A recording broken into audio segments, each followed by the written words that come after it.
All right, Larry Kruger here at Levi's Stadium for the Pig and a Pickle Krueg Show with a little 49er update on everything that happened down here in Santa Clara on Wednesday, May the 21st. Now, um, let's start with Brock Purdy because the story of the day was Brock Purdy's presser today here in Santa Clara, announcing his contract. And so we had a chance to talk to Brock Purdy. And if you think about it, Purdy may be one of the greatest stories in NFL history. I mean, think of all the different people in NFL history. There are great stories: Kurt Warner, Frank Gore, Alex Smith, Tom Brady. He's up there. He's up there with all. And we talked to him today, and he talked about a number of things in relation to the contract. Um, he started off by thanking God, thanking his wife Jenna, his family, his agent Kyle Strongen, the 49ers, the York family, Shanahan, Lynch, Parag, Brian Hampton all got mentions. So he made all the obligatory thanks up front. He was asked, "Have you done some reflecting?" He says, "I have done some reflecting," and he basically said, "I've learned, hey, you just got to trust the process."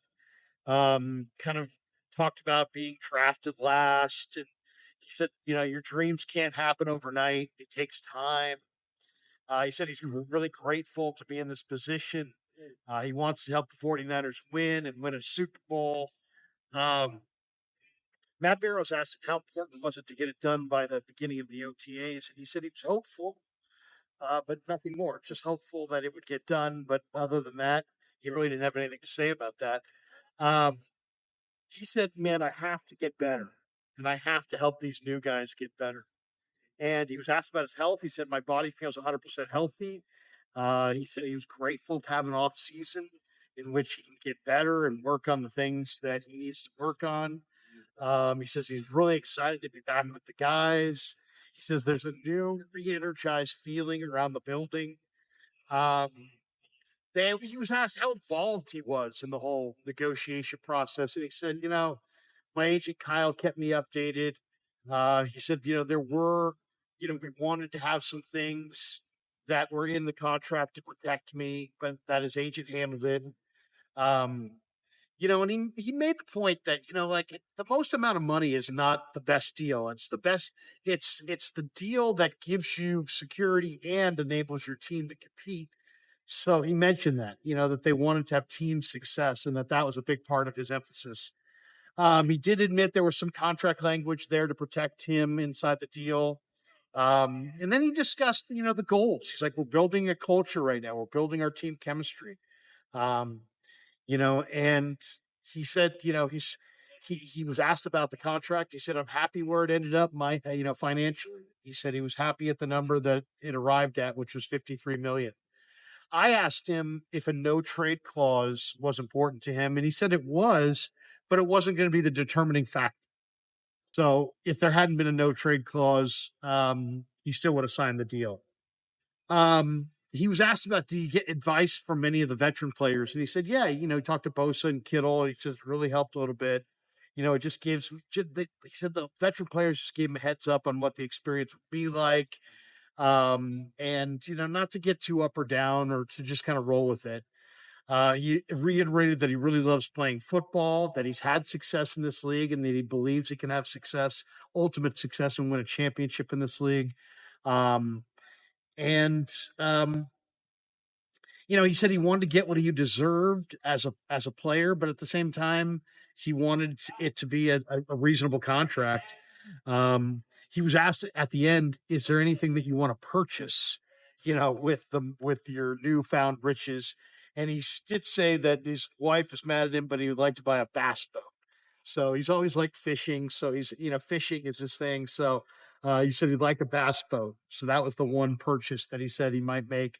He did say he was thinking about some other purchases. A couple other notes today in Ninerland. The Niners voted against the tush push, and yet the tush push won. So there'll be another year of the Eagles on short yardage, gathering everybody at the line of scrimmage. But the Niners were one of the teams that voted against it. PFF came out with their wide receiver rankings, and they listed Brandon Ayuk as 19th best wide receiver in the NFL. Of course, Ayuk's likely out till November with the torn ACL, MCL, and meniscus. Dante Whitner went on with Kay Adams and said that he feels like the 49ers Super Bowl window is closing due to their weakness on the O-line, the fact that they lost Deebo Samuel. He said that the Niners are, in his mind, in a rebuilding phase. Thought that was interesting. I called my buddy in Vegas who's big in Vegas and is part of the Race at Sportsbook at one of the major hotels to ask him, what is the Niner over under right now? And he said the Vegas over under on the 49ers is 10 wins. And then I asked him if the Niners by chance dumped Brock Purdy and went to Aaron Rodgers as their quarterback, what would their over under be? And he said that in that scenario, the Niners over under would fall from 10 wins to 9.5. So they actually are projected to win more with Purdy than they would even with the future Hall of Famer Aaron Rodgers. Um, Interestingly enough, now you look at what the 49ers have outlaid to Purdy, Warner, and Kittle in contracts, a total of $404.4 million in total contract outlays by the franchise, with $277 million of guaranteed money. So you ask yourself, why did the Niners need to take on an investor for $510 million? Well, when you need to come up with $277 million liquid, you're probably going to call around for an investor, no matter how rich you are. And a couple other notes. PFF ranks Purdy as the 11th best quarterback in the NFL. Their top 10 are Mahomes, Burrow, Jackson, Allen. Hurts is 5. Daniel 6, Stafford 7, Herbert 8, Goff 9, Geno Smith 10.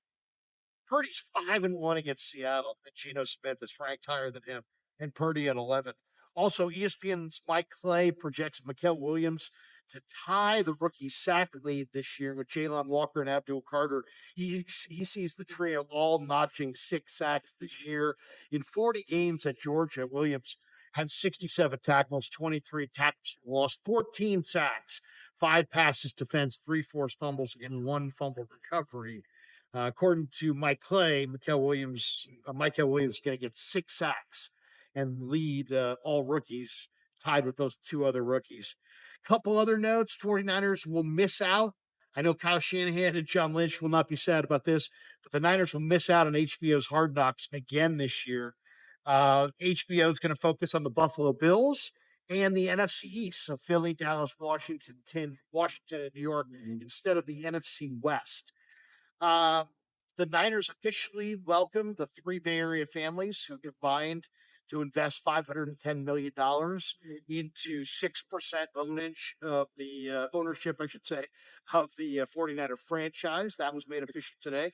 Brent Jones, later on this year, will be inducted into the 49er Hall of Fame. Congrats to Brent for that. And if you missed it earlier in the week, the Niners signed Greg Joseph and cut defensive end Alex Barrett.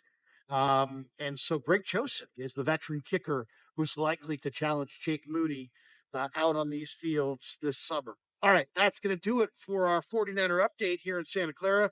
Thanks to Pig and a Pickle for being the title sponsor of the Krueg Show. Check them out. They're in Emeryville. They're in Corte Madera. They're open 7 days a week from 11 a.m. till 8 p.m. or until they run out. And also thanks to Sharp Corner, sports cards and collectibles down there in along the Monterey Peninsula in Pacific Grove, California. My good friend Anthony Catania is there. I don't have the number in front of me, but Sharp Corner sports cards and collectibles in Pacific Grove, California, a proud sponsor of the Krueg Show. Thanks to all of you for supporting the Krueg Show on YouTube.